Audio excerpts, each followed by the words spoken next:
State wildlife biologists say more grizzly bears on the northern continental divide ecosystem have died from run-ins with humans this year than in any recent year in history. Yet even with that spike in mortalities, they say there haven't been enough deaths to impact the overall survivability of the grizzly population. Tonight, MTN's Dennis Bragg has more on those latest numbers.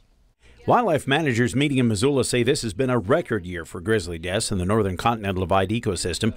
That sprawl of country, including Glacier National Park, the vastness of the Bob Marshall Wilderness, and now much of the surrounding country. In all, there have been 51 known and confirmed fatalities, some from human interaction and some from natural causes. And some of that is because it was associated with females with cubs.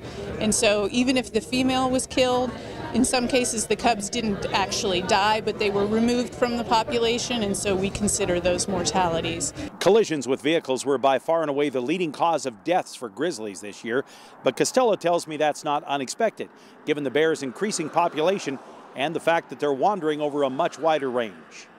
In all, 17 bears were killed crossing roads, nearly twice the combined amount from 2004 to 2017.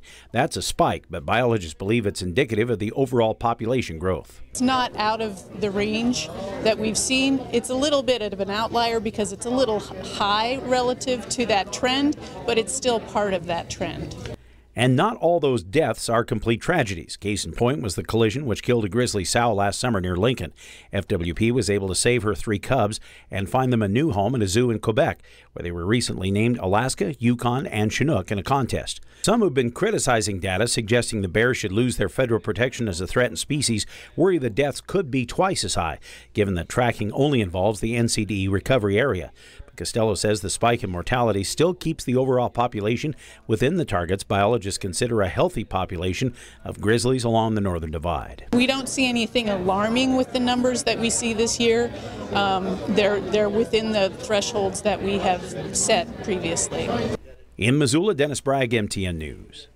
Dennis tells us that latest data was presented during a meeting of the Special Grizzly Bear Subcommittee. It's all part of the effort, he says, to combine efforts from the various agencies to enable grizzly bear recovery in the Northern Rockies.